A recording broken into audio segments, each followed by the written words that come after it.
He took everything, our childhood, our safety, our hope. We ran, we hid, terrified of every step. But even in the darkest moments, we never broke.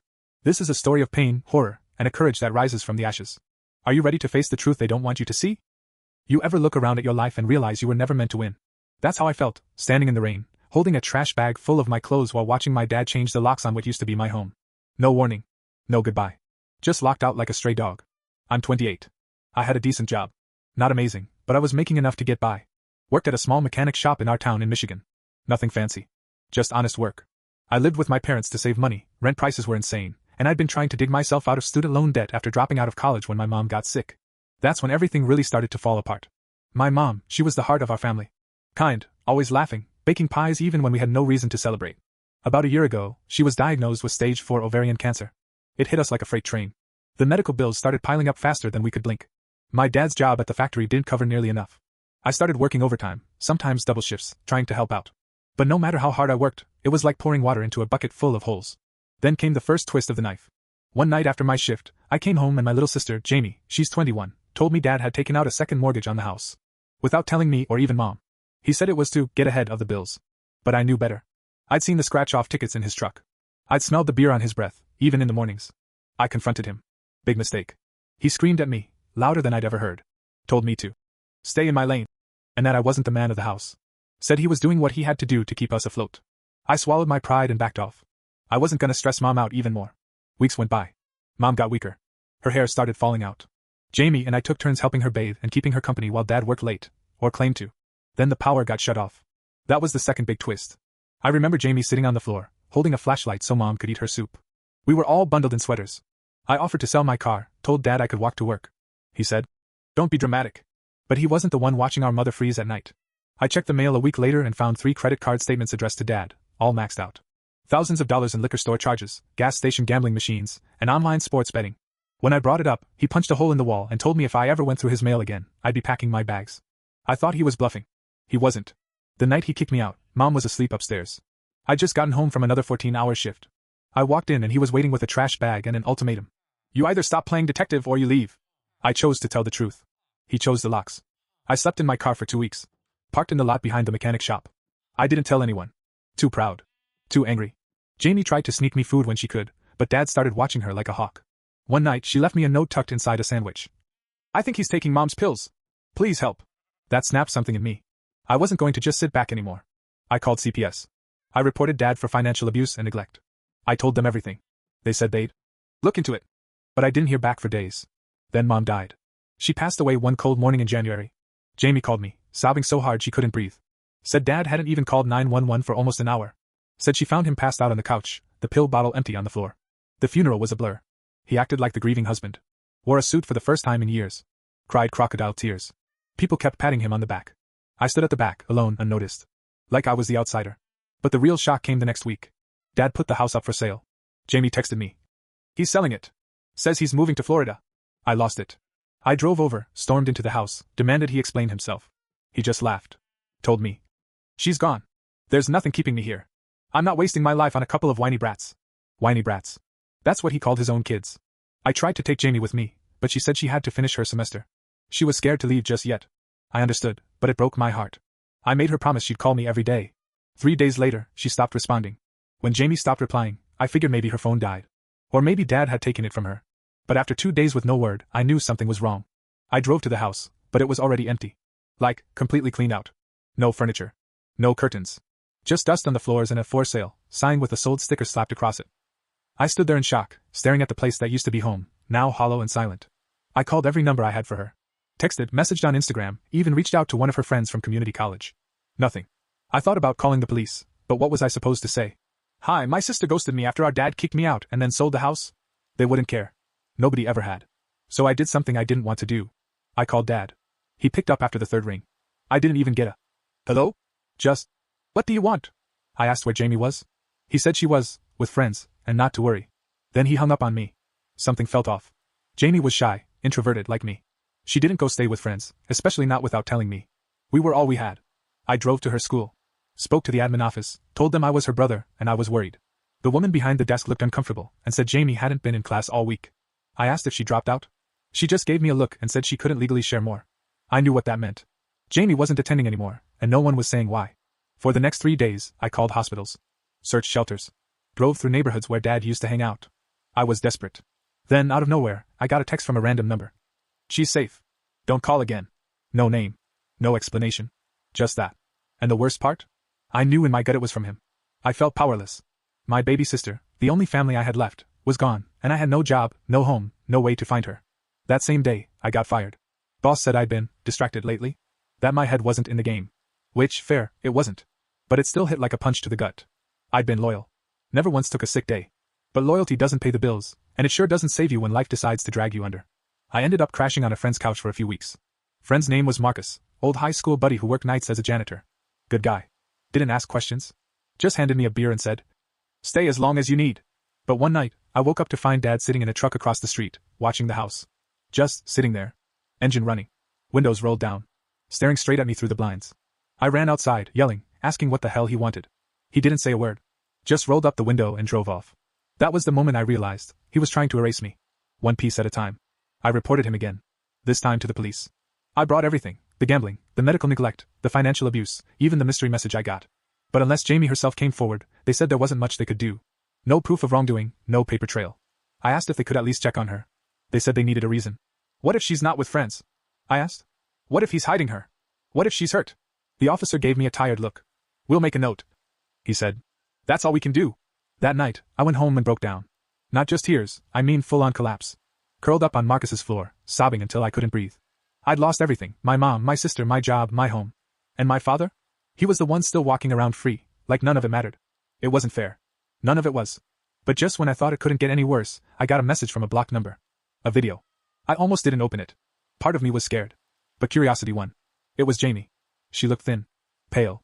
Her eyes were red and swollen like she'd been crying for days. She was sitting on the edge of a bed in some motel-looking room.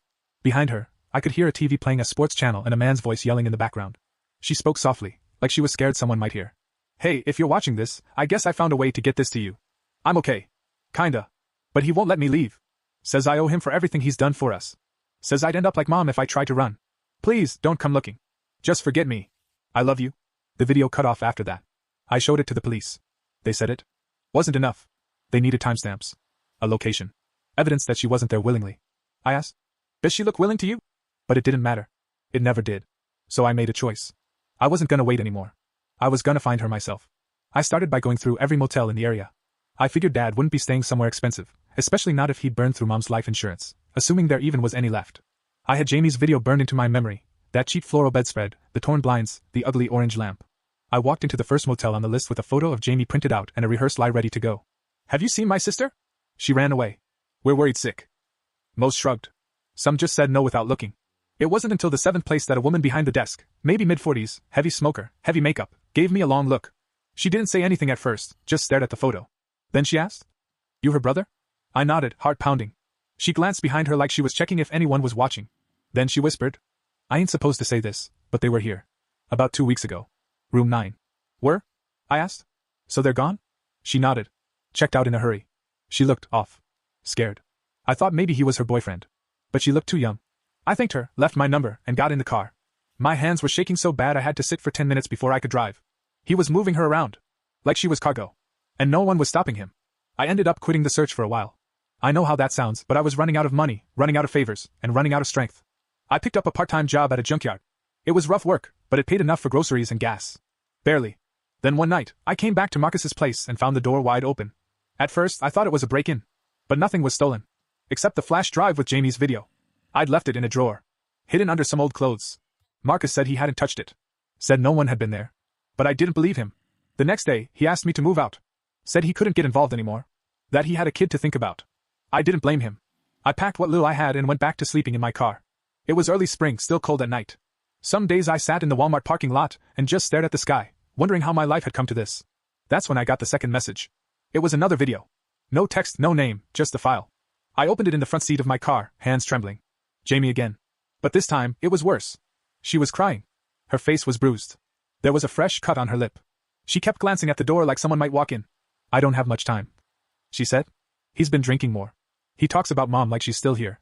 He said if I don't behave, I'll end up with her. I'm scared. Please, please help me." The video ended with a loud crash in the background, like a chair tipping over, and her scream. Then nothing.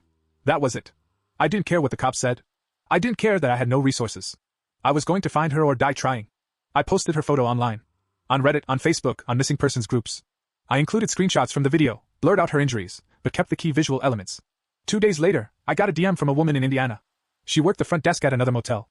Said the girl in the video looked a lot like someone who had checked in the week before with a real nasty older guy. Room under the name Daniel Walker. My dad. I drove 5 hours straight through the night. By the time I got there, the room was already cleared out. Again. But this time, they left something behind. A used bus ticket. Dated 2 days prior. Headed south. I followed the trail for weeks. From Indiana to Kentucky. From Kentucky to Georgia. Every time I was a few days behind. Dad was smart, in the most disgusting way. He paid in cash. Used fake names. Kept her moving. But he didn't know something important. I wasn't the same person I was when he kicked me out. I was desperate. And desperate people don't quit. I took a risk and posted their story on a subreddit dedicated to runaways and missing persons. I left out our names, but I included photos of Jamie, key details, and the fact that I believed she was being held against her will by our father. The post blew up. People started sharing it. Commenting. Reaching out. One woman messaged me saying her cousin saw a girl matching Jamie's description at a gas station in Alabama, looking frail, quiet, with a man who kept her close at all times. Then someone else said they saw them at a truck stop in Mississippi. I traced every step. I slept in my car again. Showered in public restrooms. Ate out of vending machines. But then, something changed. I got a call from a blocked number. I didn't pick up at first. Thought it was Dad. But then came a text. Please. Pick up. It's me. My heart almost stopped. I answered. It was Jamie. She was whispering, out of breath, like she'd run somewhere. I escaped. She said. He went to get food. I locked the door behind him and climbed out the window. I'm at a diner, somewhere near Baton Rouge. Please come get me. Then she dropped the address and hung up. I broke every speed limit known to man getting there. When I walked into that diner and saw her, sitting in the corner booth, wrapped in a hoodie 3 sizes too big, face pale but alive, I almost collapsed. She ran into my arms and we just held each other, crying, for what felt like hours. She kept saying, I'm sorry. Like she'd done something wrong. I told her it wasn't her fault. None of it. But I could see it in her eyes, the guilt. The fear. The trauma. And then she whispered. He's going to find us. He always does. We didn't stay in Baton Rouge. As soon as Jamie finished her coffee, she was shaking so bad she could barely hold the cup. I paid the check, and we got back in my car. I didn't have a plan, not really. All I knew was that we had to keep moving. Just like he'd done to her. I drove until we crossed into Texas. We stopped at a cheap motel off the highway, somewhere anonymous, somewhere I could pay cash. The room was barely livable, but it had a lock, a bed, and a shower. That was all we needed. Jamie fell asleep instantly. She curled up on the bed like a scared animal, clutching a pillow to her chest. I sat in the corner keeping watch. Every time a car pulled up outside, I flinched. I didn't sleep at all that night. In the morning, I called the police. Gave them our real names. Told them everything. Again. This time, I had the full story, 2 videos, her eyewitness account, locations, and now, thankfully, her willingness to testify. They transferred me to someone in Louisiana who took it seriously. Said they'd been getting reports about a missing girl with an older man for a while but hadn't been able to confirm identities. I gave them everything. I wanted to believe we were finally safe. But that hope shattered the next night. Jamie and I were watching an old sitcom on the motel TV, trying to pretend we were normal for a minute, when someone banged on the door. Hard. Aggressive. I froze. She froze. Another bang. Then a voice. I know she's in there. You think you can take what's mine? Open the damn door. It was him. My dad. I told Jamie to lock herself in the bathroom and not come out no matter what. I grabbed the motel's ice bucket, the only thing I could find to use as a weapon, and stood by the door, heart pounding out of my chest. Then, silence. No more banging. No more yelling. Just quiet. I peeked through the window. His truck was gone. But I knew better. He wasn't giving up that easy. I called the police again. Told them he'd found us. They said they'd send a car. It took nearly an hour for anyone to show up. By then, we'd already packed our things and left. The officer who arrived took a statement, nodded a lot, but it felt useless. Like they were reading from a script. We'll keep a lookout, thanks for reporting, stay safe. Stay safe? How were we supposed to stay safe when he knew how to find us? That's when I made the hardest decision of my life. I told Jamie we needed to disappear. Completely. New names. New town. No contact with anyone from before. She didn't argue. She just nodded, eyes hollow. I used what little money I had left to buy burner phones and prepaid cards. We drove west, sleeping in the car again, living off gas station sandwiches and black coffee. Eventually, we ended up in New Mexico. I found a guy who knew a guy, someone who helped women escape abusive husbands. He didn't usually work with men, but when I told him our story, he agreed to help. He got us fake IDs. Helped me get a job under the table at a warehouse. Got Jamie into a women's trauma support group under a different name. For the first time in months, we felt almost invisible. And for a little while, we thought that might save us. But healing isn't just about running away. One night, Jamie woke up screaming. She had nightmares so vivid she'd wake up with bruises from hitting the walls in her sleep. She stopped eating. Stopped talking. Just sat on the floor for hours, staring at nothing. I begged her to go to therapy. She refused. Said it wouldn't matter. Said she'd never be normal again. It broke me. I wanted to fix it, all of it. But I didn't know how. I was barely holding myself together. Working 10-hour shifts, lying to everyone, jumping at every knock on the door, every unfamiliar face. And then, 6 weeks into our new life, I came home from work and found the front door open. Jamie was gone. I checked everywhere. The park. The support group. Every place she ever mentioned. Nothing. No note. No call. No signs of struggle. Just gone. My first thought was that he'd found her again. That he'd somehow tracked us, snatched her while I was at work, and vanished like smoke. But then I saw the envelope on the kitchen table. My name was written on it, in her handwriting. Inside was a note. I can't do this anymore. I love you for everything you've done. But I don't want to be a burden. You deserve a real life. One that's not built on fear. Maybe someday I'll find peace. Please don't look for me. I sat on the floor and cried until I couldn't breathe. I called the group she'd been attending. They said she hadn't shown up in 2 days. They agreed to report her as missing, but I knew she'd made sure no one could trace her. She was gone. Again. Only this time, by choice. I thought I was saving her. I thought pulling her out of that nightmare would be enough. But trauma doesn't vanish just because you run. Sometimes, it just follows you quieter. It's been 5 months since then. I still live in New Mexico. Still go to work. Still sleep with the TV on, pretending I'm not listening for footsteps outside the door. Every so often, I get an envelope in the mail. No return address. Inside, a postcard. Usually from some random town, Reno, Flagstaff, Amarillo. No message. Just her initials scribbled in the corner. I know it's her way of saying she's alive. But it doesn't stop the ache. I miss her. Every single day. I keep every postcard Jamie sends in a little shoebox under my bed. It's the only thing in my life that feels constant anymore. No phone calls, no emails, no explanations, just one card every few weeks. Sometimes it's a beach. Sometimes a mountain. One time it was a cheesy picture of a diner with a cartoon waitress holding a milkshake. Every time I get one, I stare at it for hours, wondering where she's sleeping, if she's safe, if she's alone. Wondering if she's scared or if she's finally found a place that feels like home.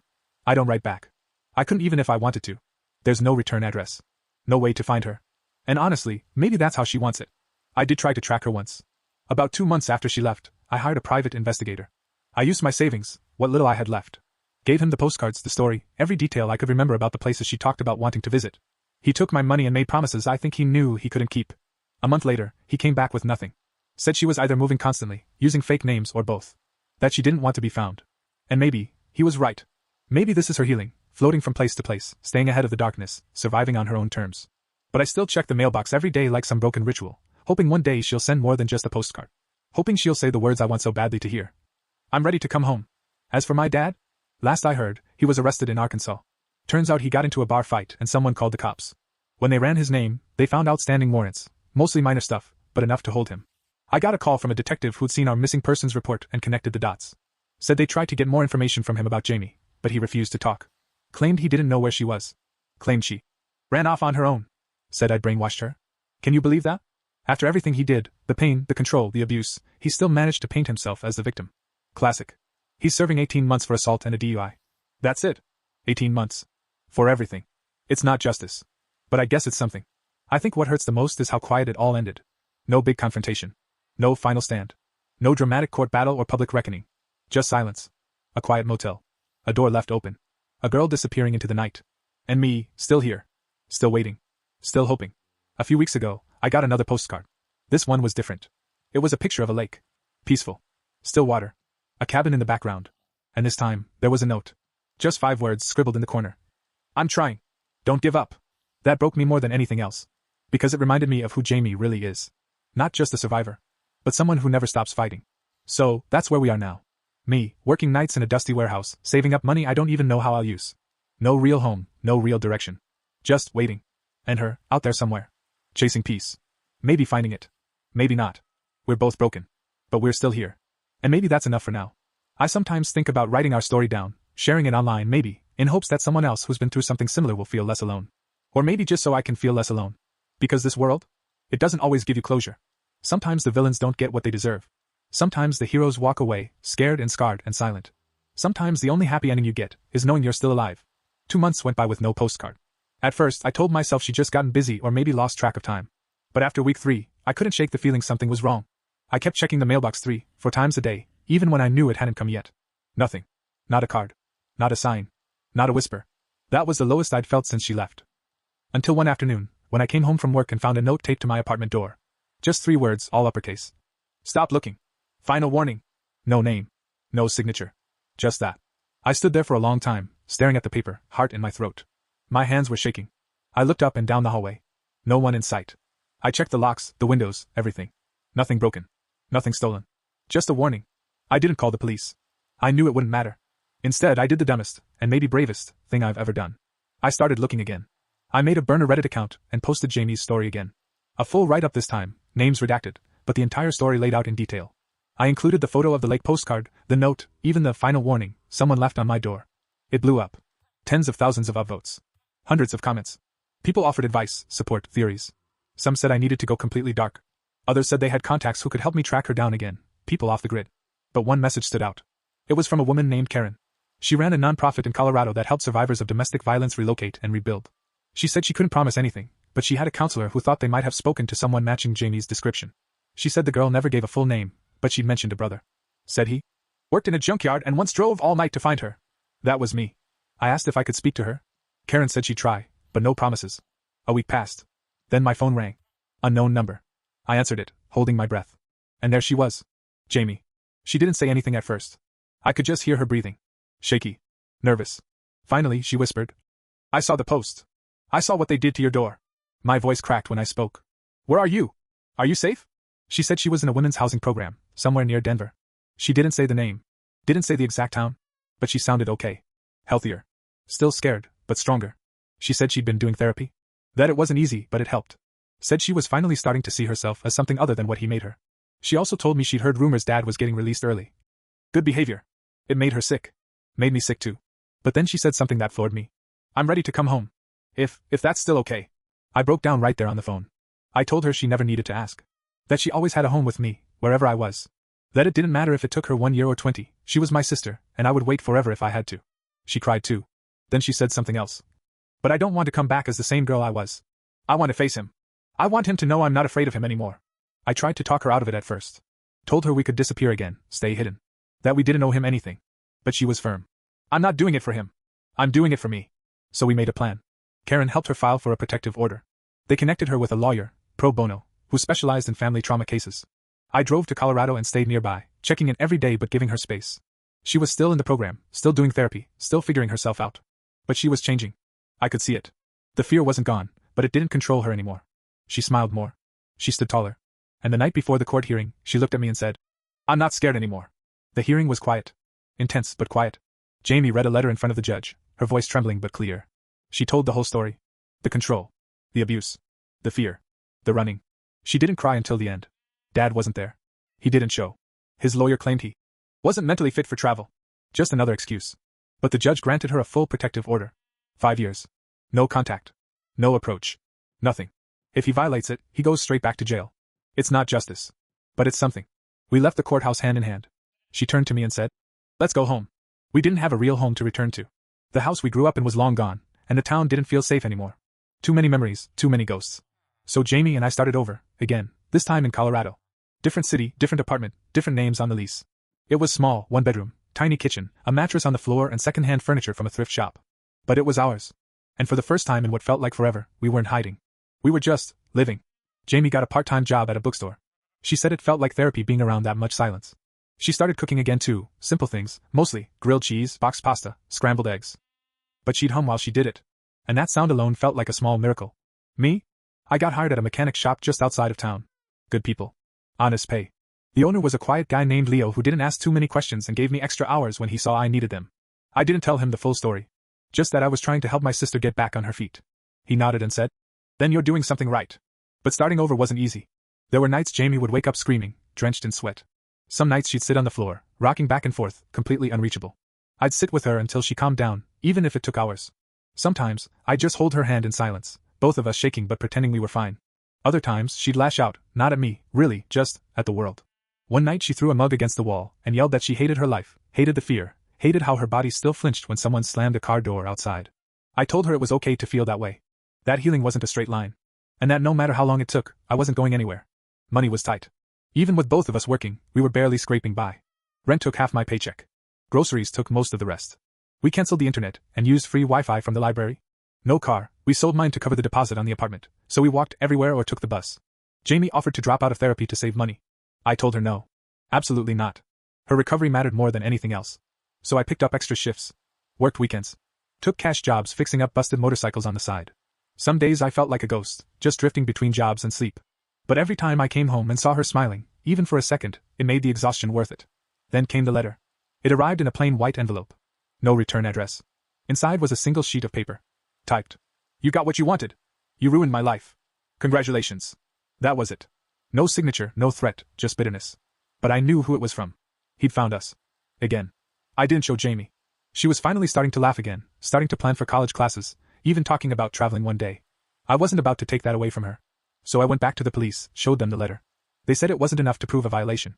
It's not a direct threat, the officer said. Creepy, sure. But not illegal.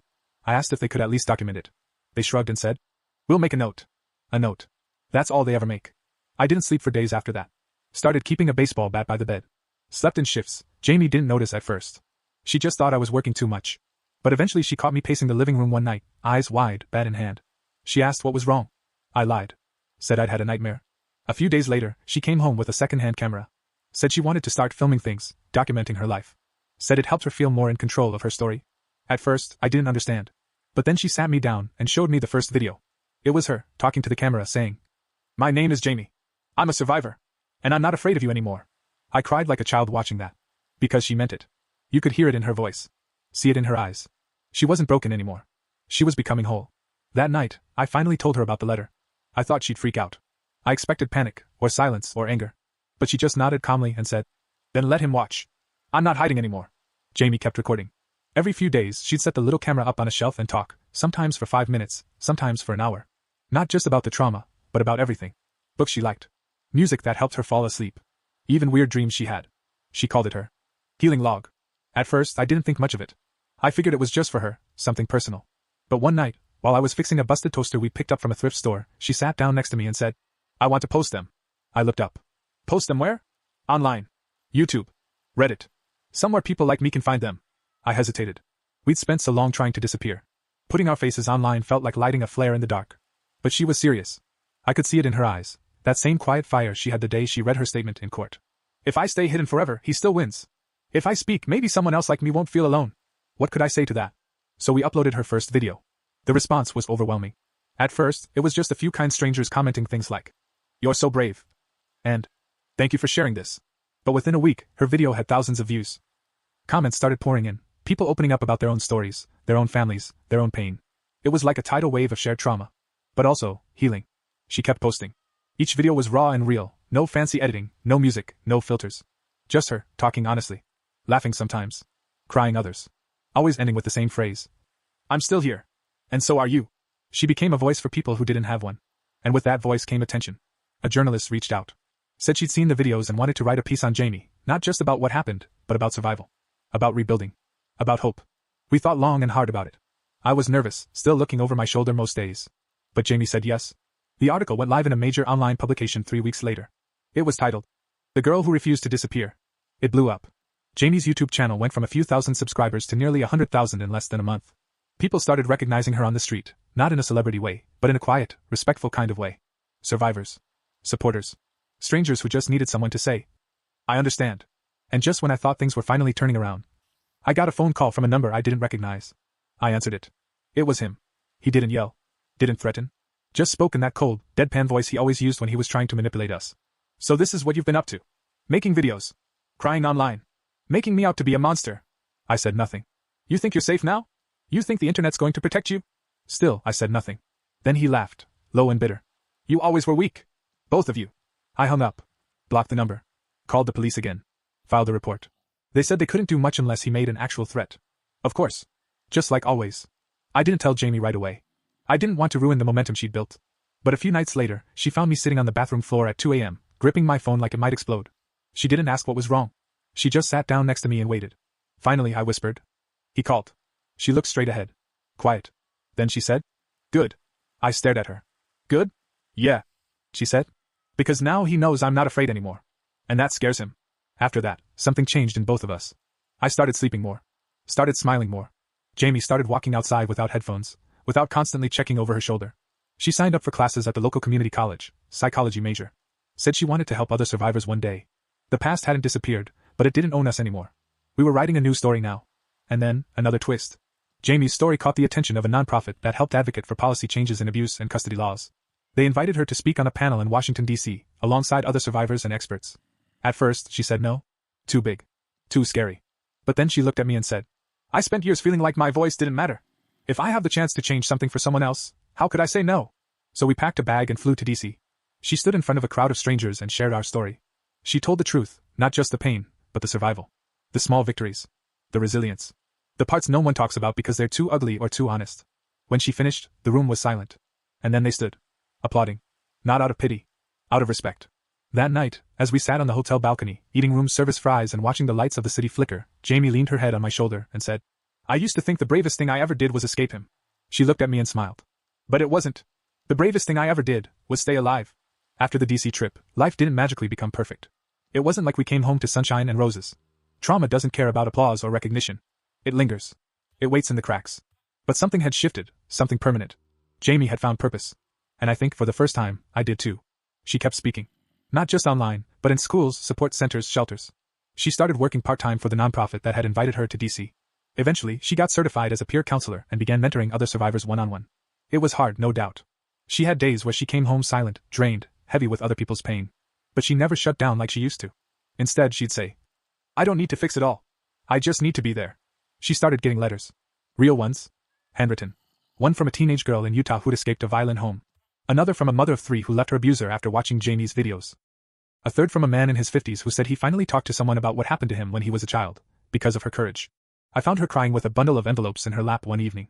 I asked if she was okay. She nodded and said, This is the kind of crying that heals. Meanwhile, I was slowly rebuilding too.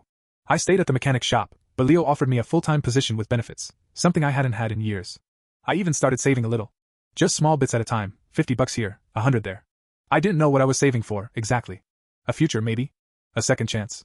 Sometimes I caught myself smiling for no reason. It felt strange. Unfamiliar. But good. Like waking up from a really long, heavy sleep. Jamie noticed. She once said, You don't look over your shoulder as much anymore.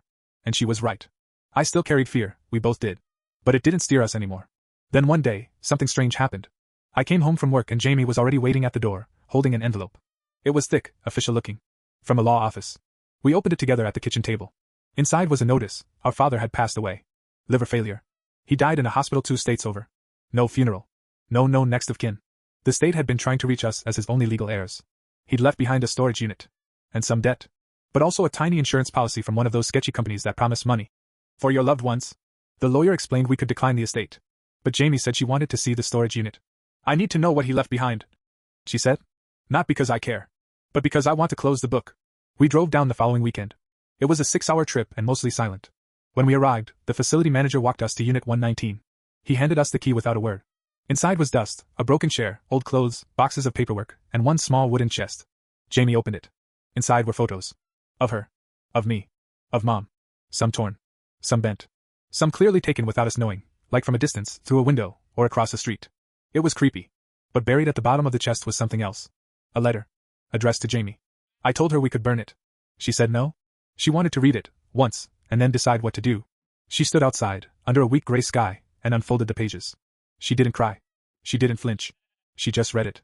It was exactly what you'd expect. Blame. Manipulation. Rambling about being misunderstood. One part even said, You'll understand when you're older.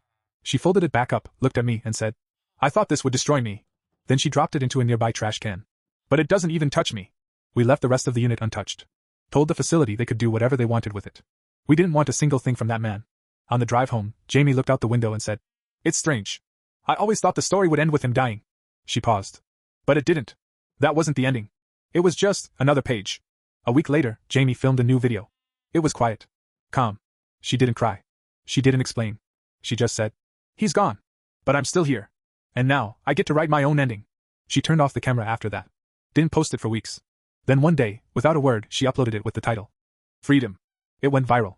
Again. Not because it was dramatic, but because it wasn't. It was raw. Real. Peaceful. The kind of peace people like us don't often get. Life didn't explode into fireworks after Jamie posted that video. There were no parades, no life-changing lottery wins, no fairy tale endings. But something quiet happened. The kind of peace that doesn't come with music swelling in the background, but the kind that shows up in small moments. The kind you have to earn. Like the first time I heard Jamie laugh so hard she snorted. Or when I came home to find her singing along to the radio while folding laundry, badly off-key, completely unbothered. Or when she turned her old, healing logs into a podcast that hit 50,000 listeners in its first season, and didn't flinch when someone recognized her in public and said, "You helped me leave him." She smiled and said, "You did that on your own." One night, we sat on the roof of our apartment building, drinking warm tea out of chipped mugs, watching the stars peek out behind a blanket of clouds. Jamie looked over at me and said, "Do you think this is it? Like, did we actually make it out?" I didn't know how to answer at first. Because there were still scars, visible and invisible. Still bad dreams, and memories that ambushed us at the worst times. But after a moment I said, "I think we're finally living." She nodded. Then said something that stuck with me. "I used to think surviving was the end of the story. But it's really just the beginning." A year later, Jamie graduated with her associate's degree. She wore a blue cap and gown, and crossed the stage with tears in her eyes and a smile that stretched across her whole face. I stood in the back of the auditorium, clapping louder than anyone else, trying not to cry like a complete idiot. After the ceremony, she hugged me and whispered, "We did it." And we had. Not just school. Not just recovery. We had built a life out of broken pieces. We moved into a slightly bigger place. Nothing fancy, but it had 2 bedrooms, a tiny balcony, and a creaky kitchen floor.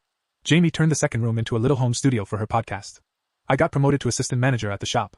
Sometimes on Sundays we'd drive up into the mountains, just to feel how big and wide the world really is. Jamie would roll down the windows and stick her hand out, riding the wind like a kid, and I'd think, this is everything I never knew I wanted. Not everything was perfect though. There were still letters, a few more from our dad's lawyer about closing out the estate. We ignored them. Eventually they stopped coming. There were still hard days. Panic attacks. Moments when we'd both go quiet at the sound of footsteps outside the door. But we had tools now. Support. Therapy. People who cared. Each other. And most importantly, we had proof, living, breathing proof, that we weren't defined by where we came from. Last month, Jamie gave a keynote speech at a national trauma recovery conference. She stood in front of hundreds of survivors, advocates, doctors, and lawmakers, and told them, "I am not a victim of my past. I am the architect of my future." The room went silent. Then the applause came. People stood. I stood too, tears in my eyes, chest aching with pride. Because that was my little sister up there. The girl they said would never recover. The girl who vanished into the dark, and came back wielding light. She ended her speech with a story. About a night when she was 13, hiding under her bed, convinced she was going to die. Convinced no one would come. Convinced that was her life forever. Then she said, "I was wrong. Someone did come for me. My brother. And later, when I was ready, I came for myself." So, here's what I'll leave you with. If you're listening to this story on some Reddit recap channel or watching it unfold on YouTube with a robot voice and subtitles, I want you to remember something. It's not about what happened to us. It's about what we chose to do next. Jamie chose to speak. I chose to believe her. We both chose to keep going. No matter how many times we got knocked down. No matter how many people didn't listen. No matter how heavy it got. We kept going. And now, we're still here. Stronger. Softer. Whole.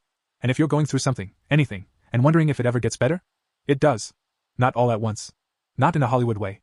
But in tiny moments. Laughter. Safety. Kindness. And sometimes, in the simple act of making breakfast together while the sun comes up through the kitchen window. We never got justice in the courtroom. But we got freedom. And that, to us, was more powerful than any sentence he could have served. Because he can't reach us anymore. Not in the law. Not in our dreams. Not in our story. Because we write it now. And the next chapter? That's ours.